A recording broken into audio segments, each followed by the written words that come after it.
हार्दिक जोशी जी। राधे राधे महाराज। राधे राधे महाराज जी। महाराज जी, मेरी पिछली व्यक्तिगत और व्यवसायिक गलतियों के कारण मेरी माँ की नजरों में मेरे लिए जो पहले सम्मान, स्वाभिमान और गौरव था वो अभी दिखाई नहीं देता। ये पीड़ा मुझे बहुत व्यथित करती है। क्या वही भाव, वही सम्मान फिर से उनकी नजरों में मैं लौटा सकता हूँ? जो दाग एक बार लग गया हो, क्या वो समय और सही आचरण से मिट सकता है? हाँ, मिट जाएगा, मिट जाएगा। थोड़ा समय लगेगा और हम पुनः अच्छे भाव वाले बने, अच्छा व्यक्तित्व धारण करें तो माँ रहे या ना रहे, माँ रूपी भगवान हम पर प्रसन्न हो जाएंगे। और वो प्रसन्न हो गए तो सब प्रसन्न हो गए।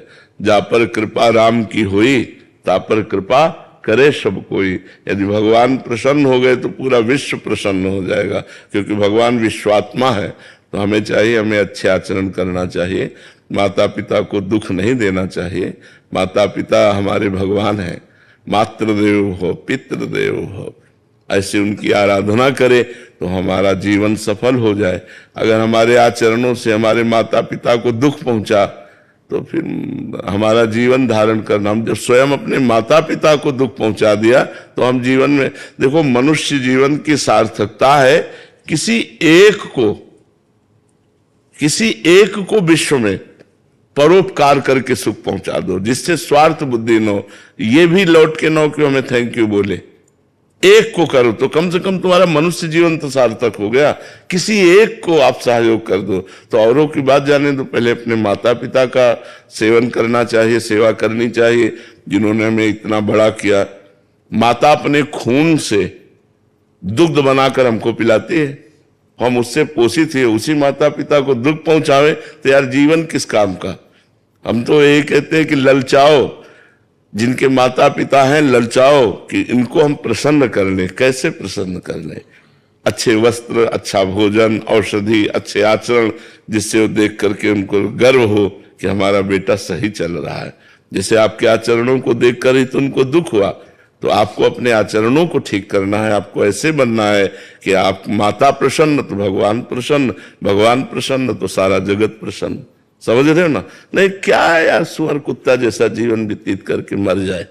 मनुष्य जीवन दिव्य जीवन है। वही खाना पीना, भोगना और नशा करना, सब ऐसे पशु जैसा जीवन व्यतीत, उत्तम जीवन। हम किसी के काम आ गए, हमारा जीवन किसी को सुख पहुंचा दिया, तब तो माता पिता के द्वारा तैयार किए हुए जीवन की सार्थकता रहे। इसलिए हम आर्मी वालों को बहुत सम्मान देते हैं, क्योंकि वो राष्ट्र सेवा में प्राणों अर्पित किए हुए हैं। उनको पता है कभी भी कहीं भी हमें तैनात किया जा सकता है और गोली लग सकती है, शरीर पूरा हो सकता है, लेकिन वो अपने परिवार का प्यार और मोह सब बलिदान किए हुए राष्ट्र सेवा में लगे। तो जहां हमें आर्मी के दिखाई देते हैं, हम उनको मन से सल्यूट करते हैं कि ठीक है। संत और सैनिक, संत अपने जीवन को जैसे बलिदान करके जगत का मंगल करता है, ऐसे एक राष्ट्र सैनिक तिरंगे की रक्षा के लिए गर्दन कटवाने के लिए खड़ा हुआ है। बॉर्डर में कभी भी गोली, कभी भी आतंकवादी हमला, कभी भी कुछ, उससे डरते थोड़ी हैं। तो हम उन्हीं का आदर करते हैं जो परोपकार के लिए जीवन धारण करते हैं। तो ये हम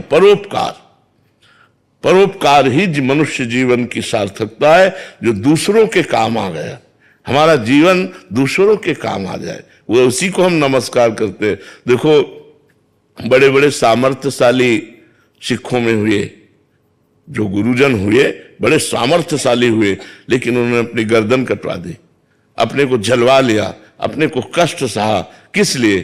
कि हमारे धर्म की रक्षा हो, धर्म हमारा ना जाए। तो हम उनकी चरणों की वंदना करते हैं, हम आज उनका यश गाते हैं, उन वाहिगुरु के चरणों की शरण में होते हैं।